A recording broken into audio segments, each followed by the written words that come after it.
Hello, and welcome to the Special Needs Sibling Podcast. On this podcast, we talk about what life is really like as a sibling to someone with special needs. I'm your host, Charlene, and today our guest is Nikki. Welcome to the podcast. Hi, thanks for having me.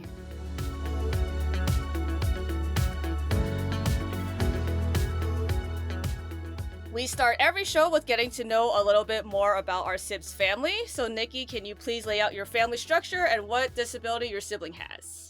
Yeah, so I'm the middle child, and I have of three. There's three of us in my family, and well, sibling wise, children wise, there's three of us. But yeah, so Monica's the oldest. Then there's me, who's 3 years younger than her, and my brother Robbie.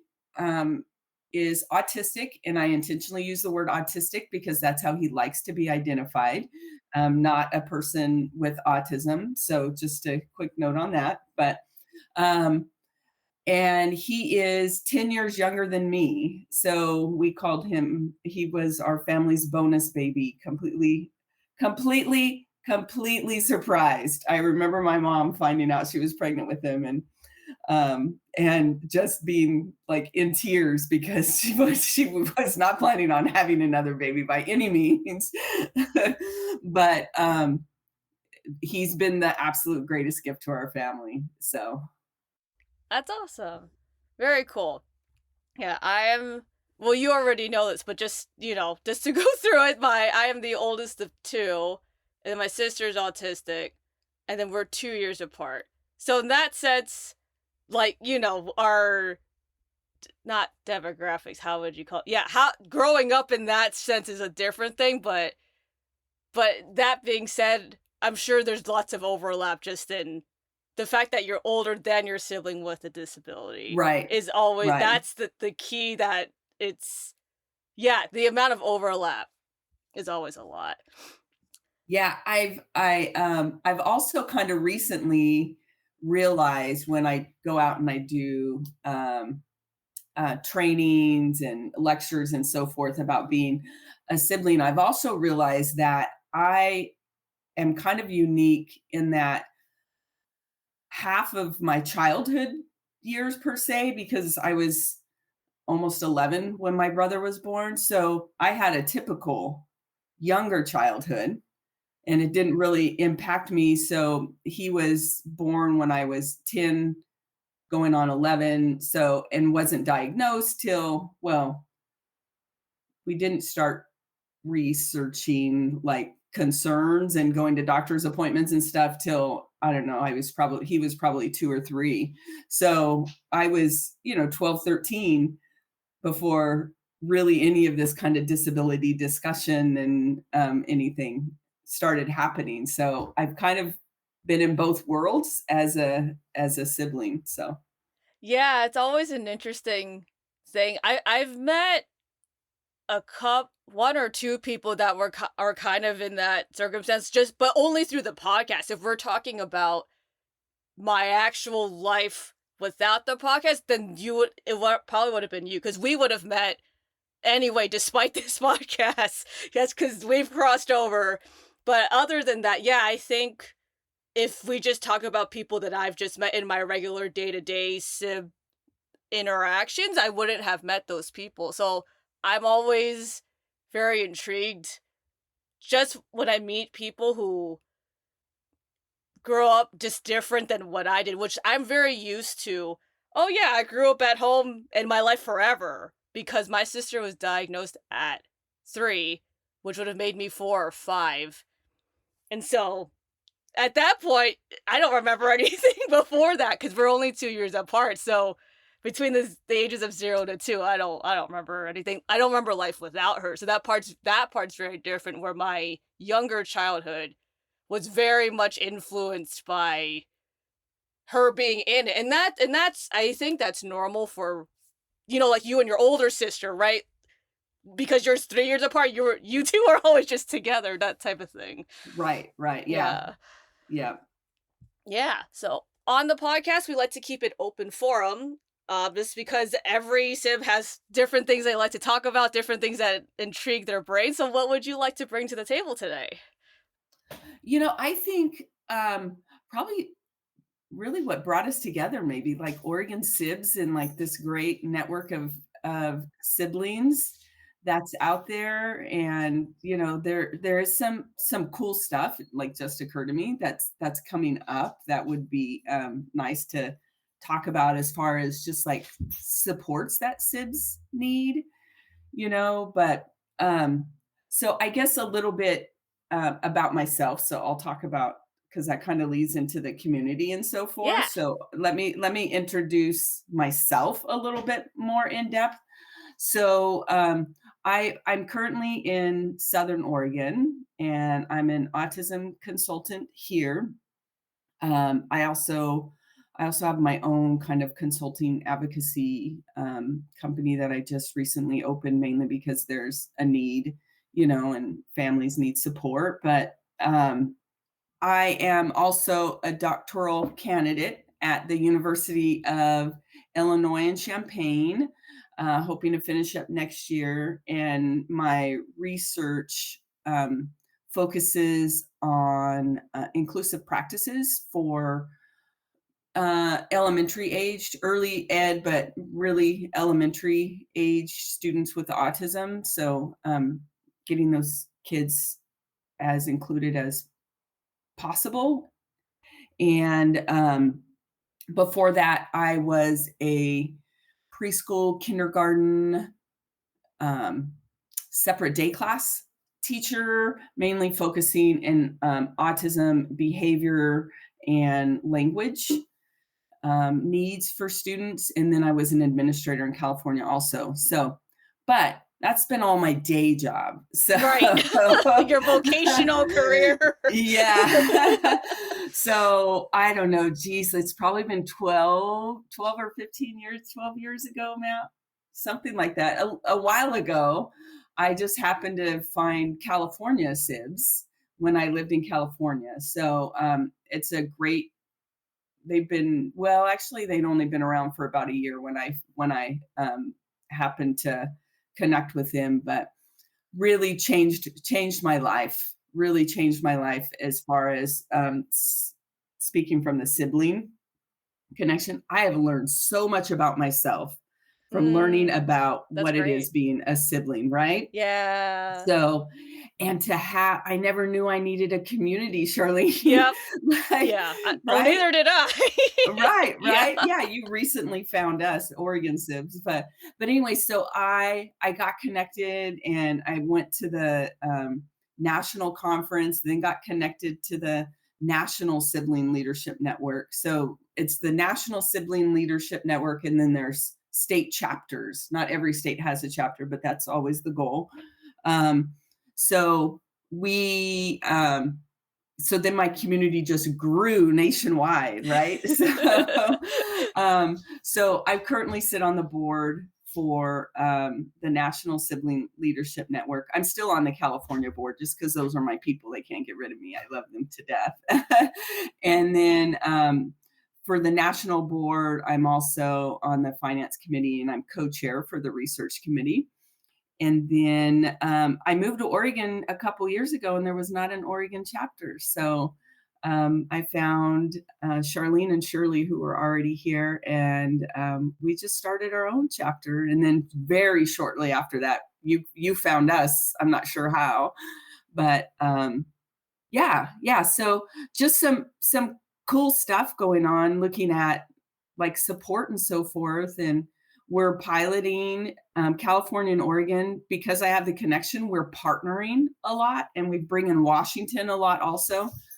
Um, so we are partnering on a lot of projects. So, but we partnered. One of the big things that we hear from siblings is I want like a mental health professional that is a Mm, sib, yeah. right? Like, I want Yeah. you to be able to understand, Right. and Yeah. I get why, we're like organizations, like, we're not endorsing anybody. That can be such a, It's a slippery it's hard because then the liability, yeah, on both sides, that gets very complex.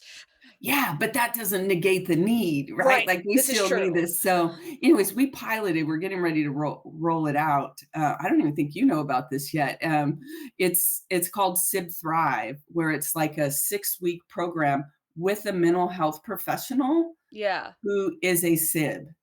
Oh, So, exciting. yeah, we Yeah. did the pilot thing, so it'll be like an online thing, and we can do, like, there's a workbook that accompanies it. You get 6 weeks of this group cohort thing, and then have the opportunity to do 2 one-on-one sessions with Oh, the very cool. mental health Yeah. person. So I feel like this is a need that our community's just been screaming for. Really, like, we want a SIB therapist, or, I don't there's so many different mental health titles. I don't want to just say counselor or therapist, whatever. So just a professional in Professional, I general. think, covers yeah, I think for the most part, most people are in this directionally, all kind of it's in that direction of what people are quantifying as therapists and etcetera.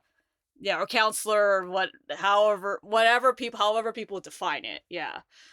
Yeah, what we're doing is we piloted it, just to kind of fill you in. We piloted it with California and Oregon board members, and then the advisory board for California also. It was great. So now we're going to, in fact, if you want to be involved in it, you can get in at like a super cheap price. But um, we're piloting it to all state chapter leaders, Oh, okay. just so that people across the country can actually have experienced it. So when we're ready to roll it out, they feel comfortable saying, like, I did this. It's a good thing. It doesn't go super in depth, but yeah. Yeah, and it's interesting when I think about the number of sibs that I've met who've seen a therapist in any form, right? And Yeah. I think it's so fascinating because I started going to therapy probably almost 5 years ago now. Oh, yeah, it's the summer, so it might have been almost exactly 5 years at this point, right? And I used to live in California like you, and so I had to switch therapists between moving there from there to Oregon, but when I first started going to therapy, that was, like, one set of issues that I was working through, right? But as I got deeper into therapy, one of the things that I thought was fascinating was the amount of impact that my sister had on my life subconsciously with an effect to my adult life. And I think the more that I was personally realizing that, I would meet all these other sibs, mostly through the podcast and also through, California and Oregon sibs and SibNet and all these, there's a lot of communities out there. And I go, wow, this is kind of an issue because we have all these people born in between the 80s and 90s and early 2000s, whatever, right? And we're all reaching this part in our adulthood where we go, wow, these are issues. And we, Uh-huh. and we have to go see some type of professional, right? Whoever that is, or then you have other people who are more on the more, there's different spiritual practices you can also do to help kind of mitigate the stress and anxiety that you have, right? And people, there's different ways to combat that, right? But I think it's so interesting how there's very few sibs who I've talked to who have not seen a therapist or a counselor at least once.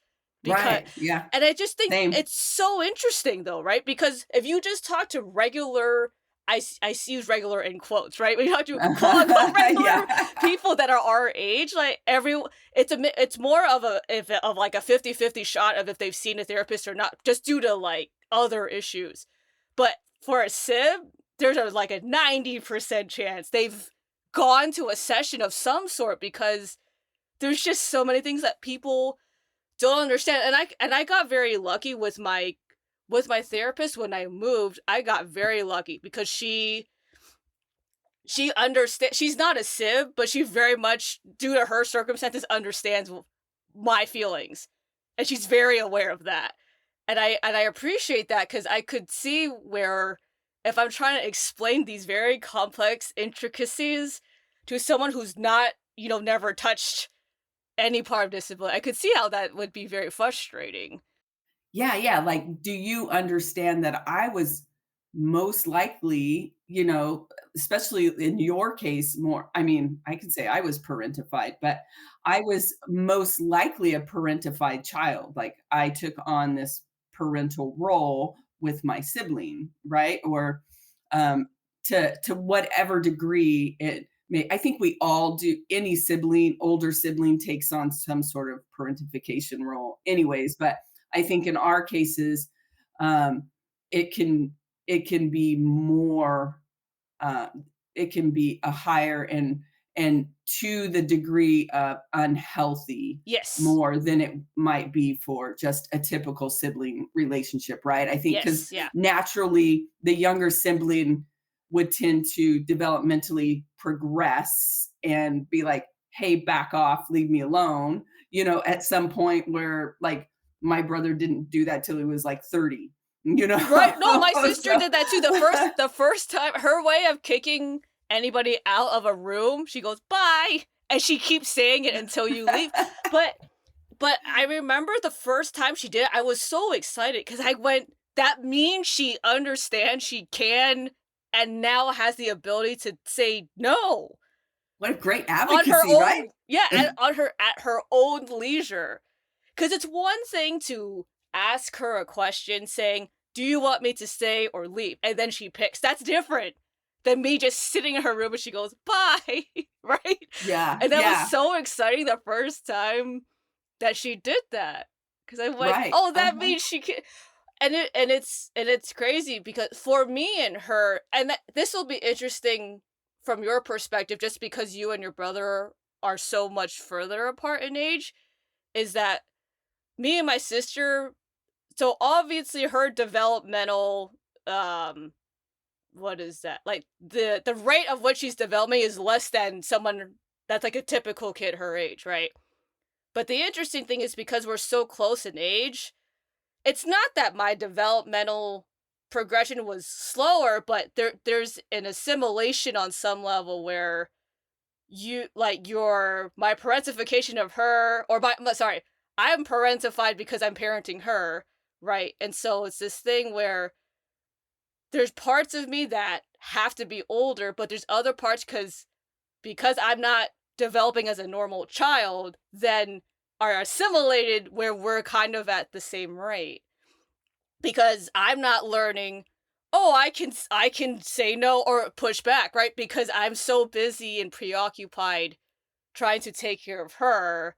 And because we're so close in age, you don't see, and I didn't have another sibling either, it was just the two of us, so I didn't have another person to go, "Oh, you don't have to do that," right? Because it's just whatever my parents decided or didn't decide, but Normal, yeah.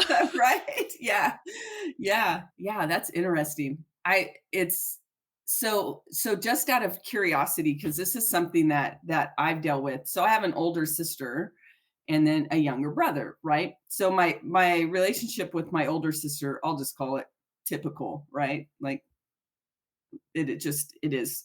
Um, and then, but with my brother, it's more of the kind of the parentified buddy, and he's still developmentally lower, so he's autistic. I think what impacts him more now is intellectual disability, more than the autism, because we've like he has amazing coping strategies for anything that impacts him with Oh, his that's great. autism. But so I he lived with me for 11 years, and I think this is when it really kind of highlighted to me, like, oh my gosh, like I am grieving the loss of a typical brother-sister relationship. I'll see Mm. one of my dear friend has, a brother, and I see their relationship, and I'm like, "Oh, I would just love to have that relate," especially, I'm a single woman for, like, 20 something years now, right? But, um, he and I living together, it'd be nice, like, "Hey, dude, like, can you help me install the ceiling fan?" Or so, Yeah, the where it's just like, regular you yeah, just to have a yeah, like, brother. Yeah. right, like, so I find myself often grieving that typical relationship. Now, I love the relationship that my brother and I have. It's not a typical brother-sister relationship, with two typical siblings, but um, that doesn't negate that I miss having.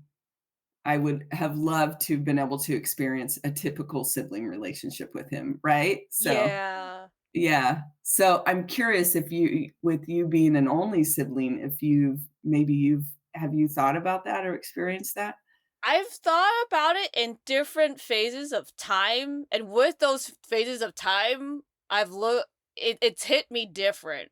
So I definitely felt it a lot in middle school and high school because I would be with my friends and then they would tell me about all these fights they got into with their older or younger siblings because they would, the people who had older sisters or whatever, they would go into their closets and steal their clothes, and then they would talk about how their sisters were mad at them, and then I have my friends who have younger siblings who, "Oh, they're so annoying, I can't stand them because they won't leave me alone." And so I would sit there and I at that time, being somewhere between the ages of 12 to 18, I just felt left out. I didn't really think about how sad I mean, I felt sad, but in a way where I just felt left out. I didn't, have the developmental thought to think about, "Wow, I didn't have that."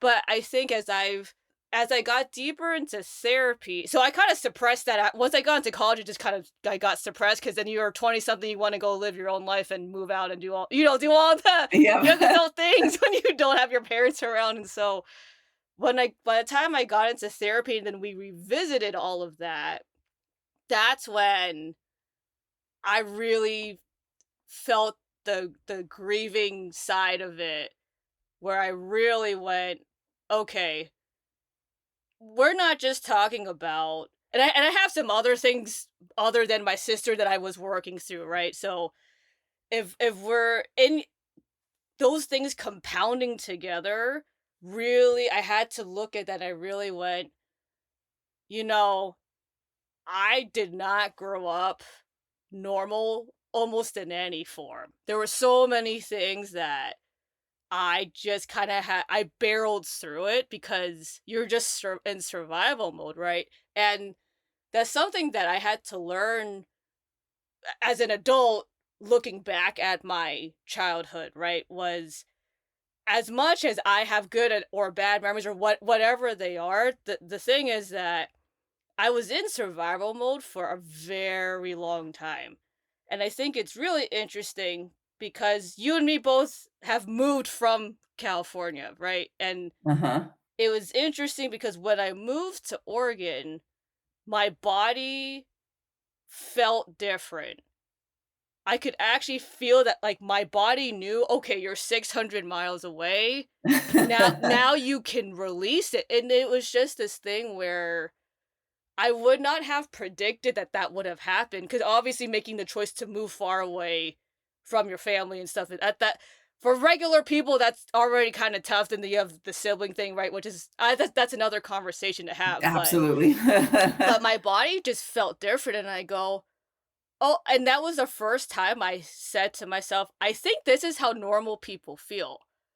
Because I just did not know that my body was harboring all this stress and anxiety and like being parentified, right? It was holding all of these things that in real time, I go, oh, that's a bummer. And then you just kind of move on. And because I didn't have time nor the skill set, right? And it's so hard, especially I think at that age, which is brings us back to the whole, a lot of people in our age bracket want to see a sib that's a mental health professional because we're talking about years of what was I doing? I don't know what was happening. I was subconsciously, depriving myself of all of these things, right? And it's not like any parent said you have to choose your sib over yourself, but every sib made that choice anyway, not willingly, or no, we did make it willingly, but not in a sense of like you don't really feel that you can, but you want to, so it's this very complex, like, right? Yeah, it's not like you sit down and consciously make that decision to do, well, and some sibs don't. And I think some, especially where, you know, the it might have been forced on them at a young age and they hold some resentment. You're on Sibnet, so there's plenty of people that don't have this positive relationship and really are at where we can kind of reflect back and be like, I can see all the positive ways that having a sibling with a disability has impacted me, right? And I live in that space, and I'm past what might have been, So, um, but yeah, it's interesting. It's really interesting to think about that because I didn't ever like make a decision to I mean, I did actually the only decision that I would say that I made was when I told my parents like, Robbie's going to live with me. I'm going to, I am they never asked me. I went to them and said, you guys when we used to when he lived with me for the most of that time my parents lived in a mother-in-law house um, and we were on the same property. And but I'm the one that went to them and said, "You guys are getting ready to retire.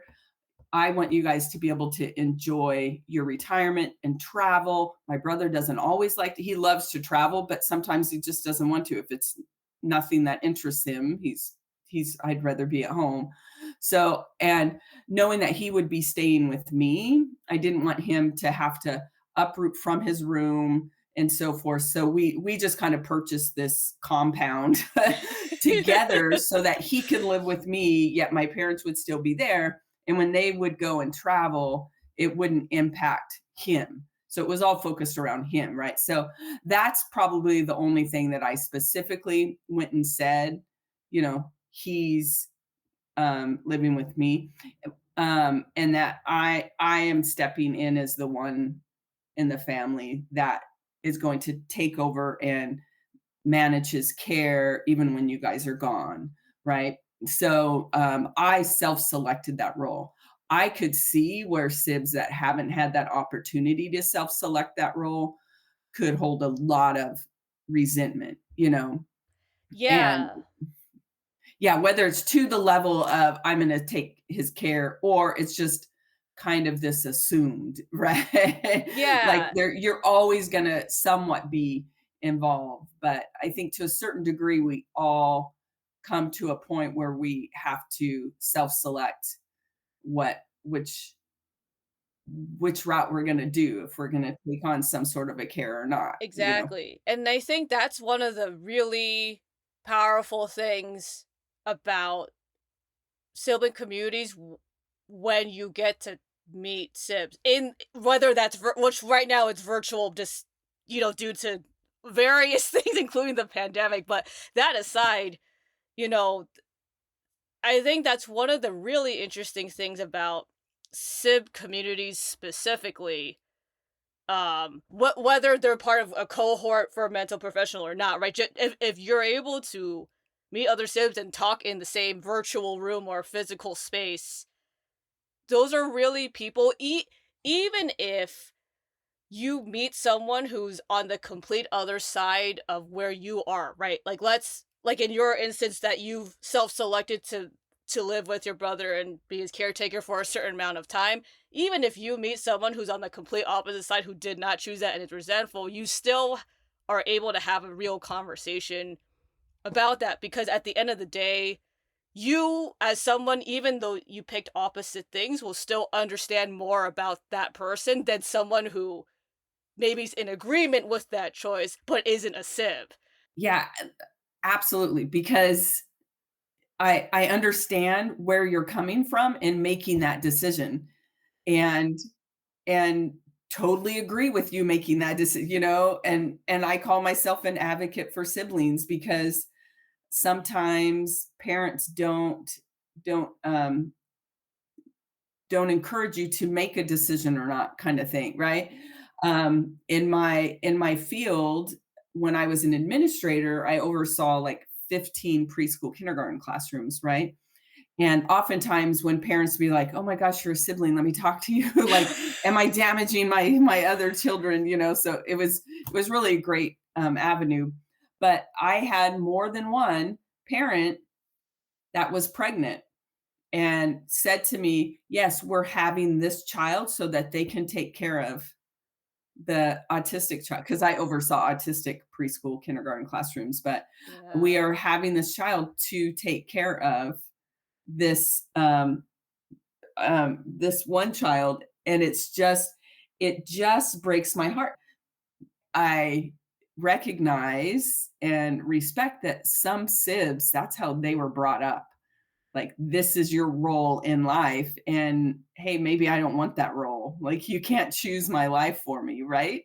So Yeah. And I think that that's an interesting space too, both the perspective of fighting back from it if your parents have literally induced that upon you is one thing, and I think another thing that I think has been more for me personally, right, has been this thing about um in terms of like grieving childhood, right?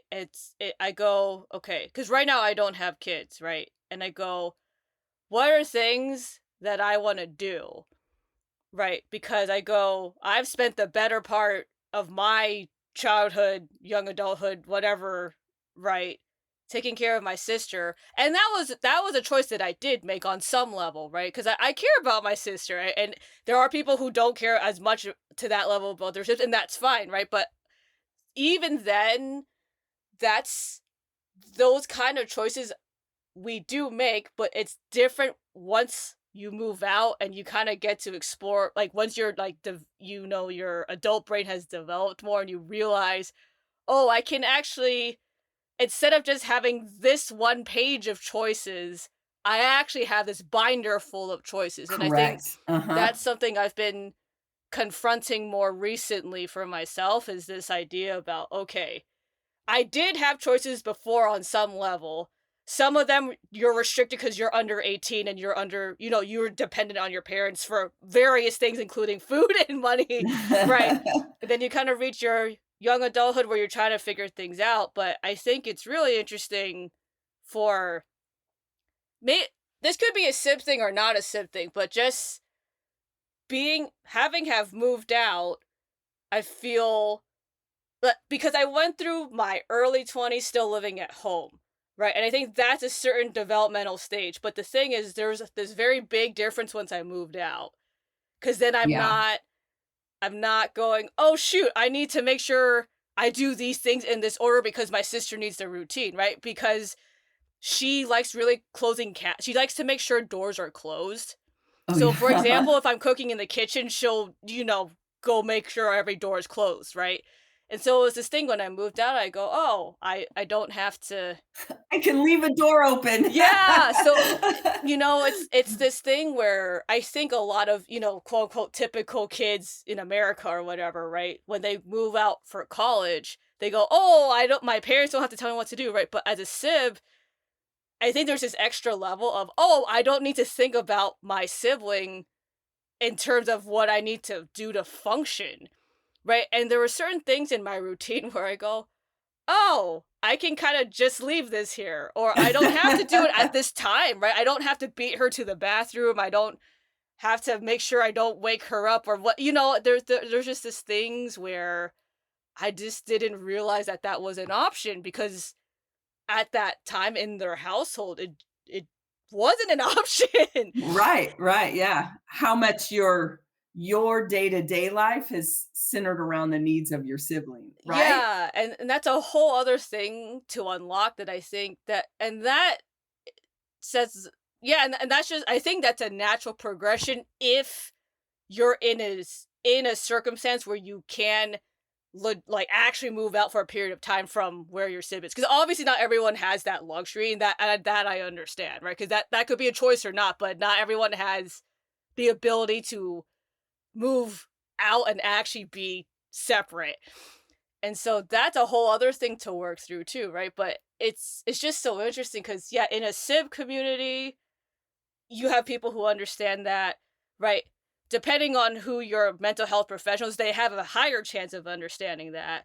But yeah, it's the crux of having both. But it's just so interesting the level. I don't think I realized there was a level of things that I could say to a sib and not have to explain any context. And it's not like I didn't know that, but just the consistency of having, like once a month, once a quarter, even if you met every 6 months, you know that I can ramble for 10 minutes, no context, but everyone will understand exactly what I feel. Right. Right, Uh-huh. and Yep, that's the yep. insane thing. I don't have to explain anything to anybody. Yeah, we do it all, especially my, friends in California, but just because we've been so close, we've experienced so many ups and downs together, and, we've just known each other longer, and we're super, super close as just people now, Um, and we can, like, okay, you're having a sib moment. It is okay to say no.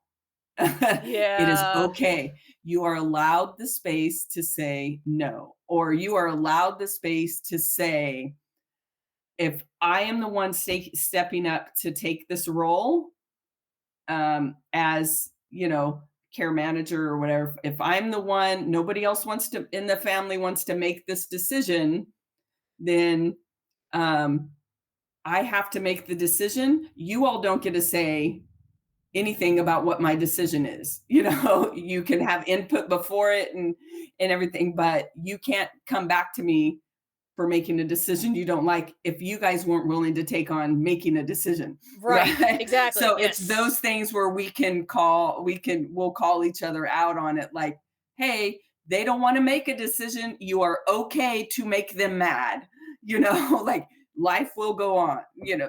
Those kinds of things that we call each other out on, like, hey, you're being a sib right now. So it's really it is, for anybody that has not been in that space, you don't even realize that you need it until you're in it, And that part is true. right?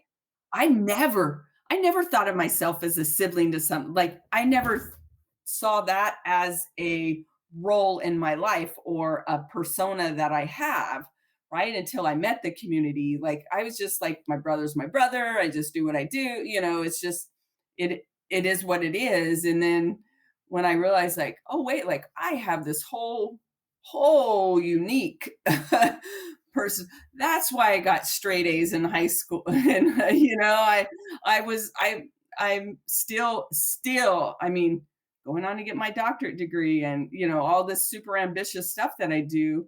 I'm still like this perfectionist overachiever, right? And a lot of that stems back to, I mean, I was hyper aware. I think that my mom was exhausted.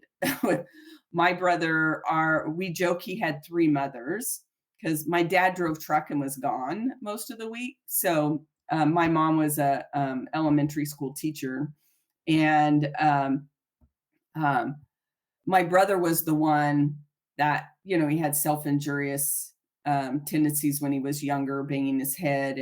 But our house was on lockdown.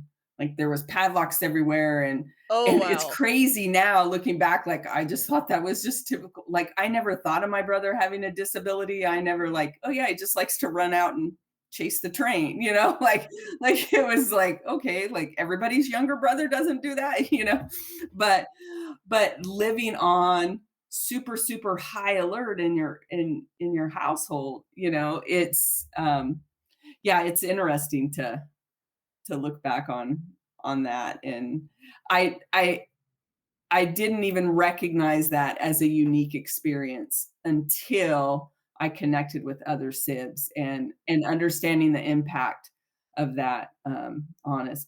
my therapy was all before I met my sib community, you know? Oh, Now once interesting. I self-identified as a sibling and started, going into the research and understanding, like, the benefits of being a sibling, and then some of the challenges that come with being a sibling. Like, once I learned that and recognized, I'm like, "Oh, I'm okay with that part of me." Like, that's just because of this, and I can work on, it's, or like, that's just how I am, it's whatever. Nobody's going to stop me from being an overachiever because that's just my passion and why I'm sit here in this life, Yeah, but that's so interesting because yeah, because you already went through the part where you were actually kind of thinking through it and realizing whatever before that, which is different because for me, yeah, for me it's all kind of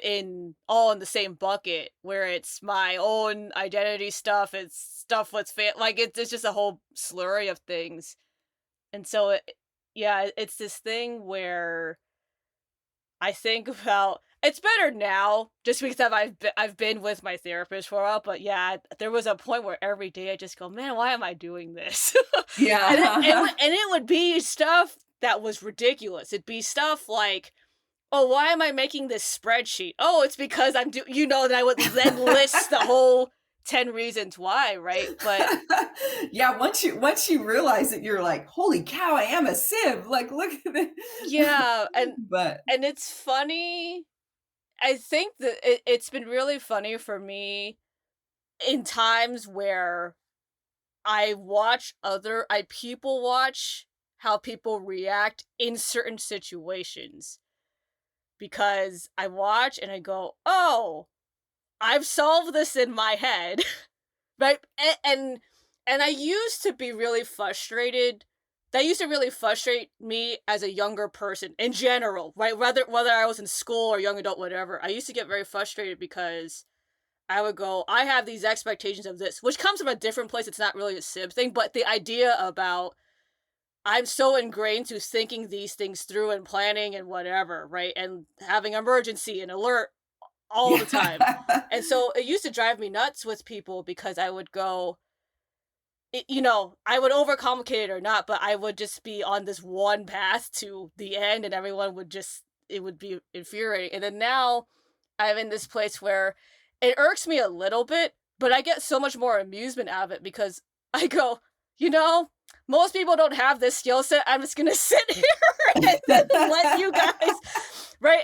And I see it like with my coworkers or like with my husband. And there's just things where my brain is going 10,000 miles faster, and it's not because I'm choosing to do that, but because I'm just so naturally my body, um what is that? Like your body memory just goes, "Oh, this happened. Here's what right I subconsciously just do these things whether they're good or bad." And fortunately now Right, because I've right. worked through it, now they're all better things, and the stuff that's not as good, then I go, "Okay, I back off on it." But it's really interesting to people watch, I think, because as I've met more sibs and we talk about stuff that's very sib specific versus just stuff that's, like if I'm sure if you met another overachiever that wasn't a sib, there you would still have stuff in common, but it's slightly different, but you still have a commonality to bond over. And I go, the more sibs I meet, the more I go, oh, okay, I think this really is a sib attribute. It's not really an attribute of people who are like me in terms of not being a sib. This is really I guess more because it's these really small nuances. For example, where's the nearest exit in the restaurant, right? Right. Or this is a bench that faces which direction, right? Or, Uh-huh. "Oh, I'm in the parking lot." Right? There's just stuff like that that an average person is not going to care about. Fortunately, I'm much less hyper aware of that, but I remember it's just because for the longest time when you go with your sibling into a public space, you don't have a choice because if they're gonna have a meltdown or they need something, you have to like respond like this. There is no option to not do that. Yeah, it's funny because you say that and it's like that those are similar traits to people that have been like war veterans or, in, Hmm. police and law enforcement and so forth. So, the, like, always having to watch the door and always knowing I think it comes and I'm gonna use this word loosely, from, like, a state of trauma, right? Where you're all like, you're hyper vigilant and you're aware, ours is truly not like we're gonna be shot at or something, Right, yeah. but Stakes ours are much is lower. right, right, absolutely, like our sibling's gonna have a meltdown or something, it's, yeah, because that's something like me, and I didn't realize until, um, I spent more time with people in law enforcement or veterans or so forth in my life that, like, oh, I just naturally would go and sit where I could see the door, right? And because I'm always on high alert, which, by the way, has made me an amazing behavior consultant and educator, right? Because that just played right into my strength. Like, I can watch all 10 of you kiddos at the same time, and I know like that one's gonna about to go off. Somebody go handle that. That one's this student's about to struggle, like he's got a trigger by him, like you go handle that kind of thing.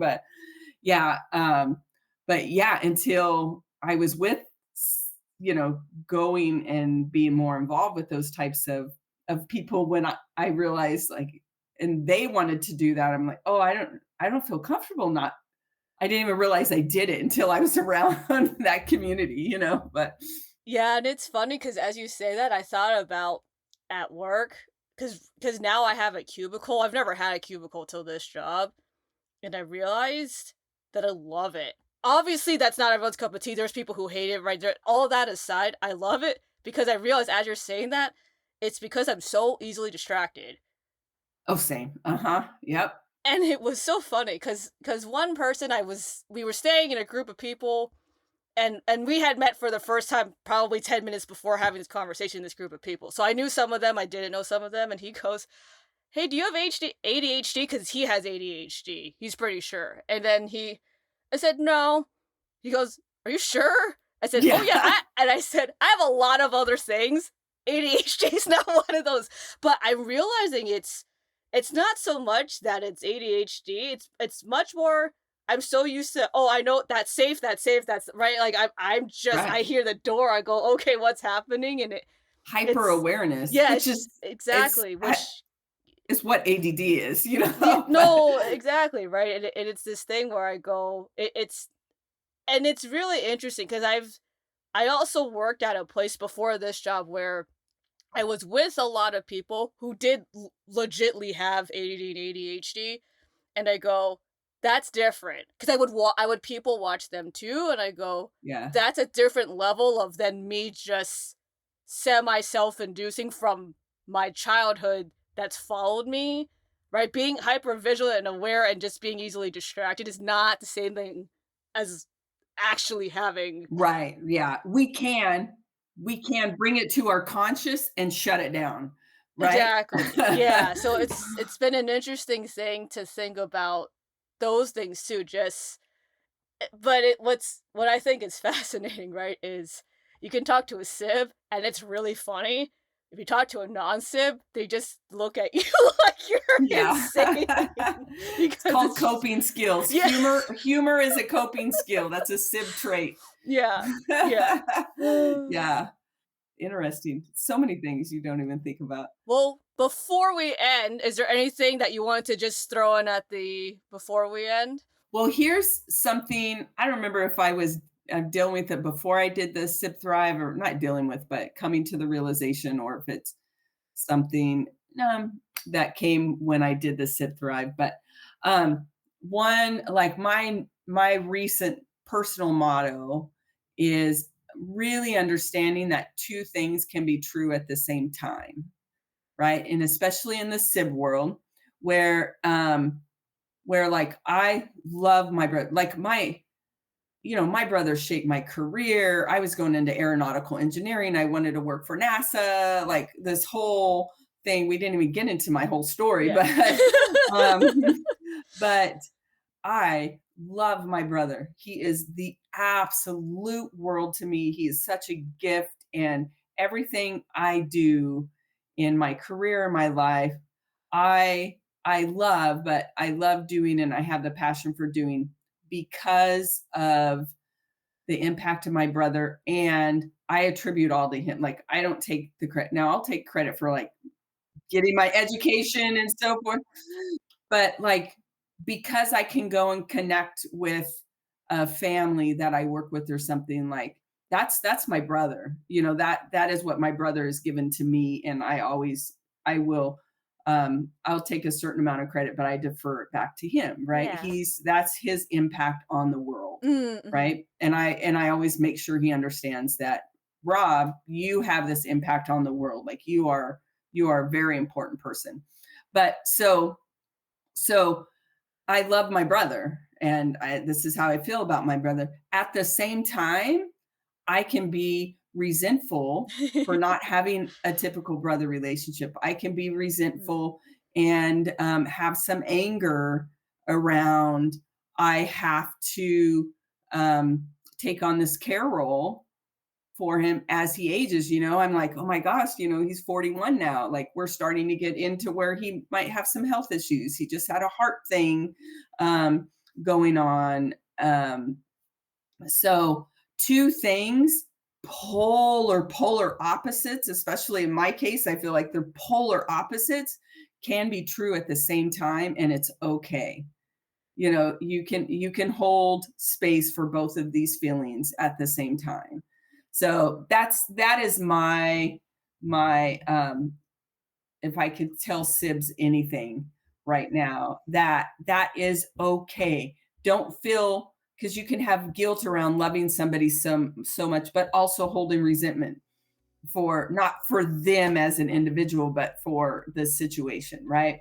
So yeah, I think that's, be yourself, make your own decisions based on what's good for you and your family as a whole. I think anybody in life, we would, if you're still connected with your family, you take those things into account. But be yourself, make your decisions that are thoughtful, and whether you're highly involved with your sib or not, that's still, you do have choices in life. Excellent. Great words of encouragement.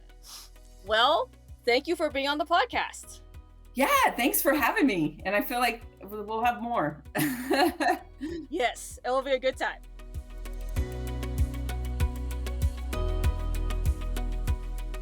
Thanks for listening to the Special Needs Sibling Podcast. I hope you had a good time listening and feel encouraged in your own journey as a sibling to someone with special needs. If you liked this episode, please share it with your friends. And if you want to hear more stories, please subscribe to the show. You can find us wherever you listen to podcasts. Also, the show can't happen without you. All special needs siblings have their own unique stories, challenges, family dynamics, and lots of life to talk about and explore.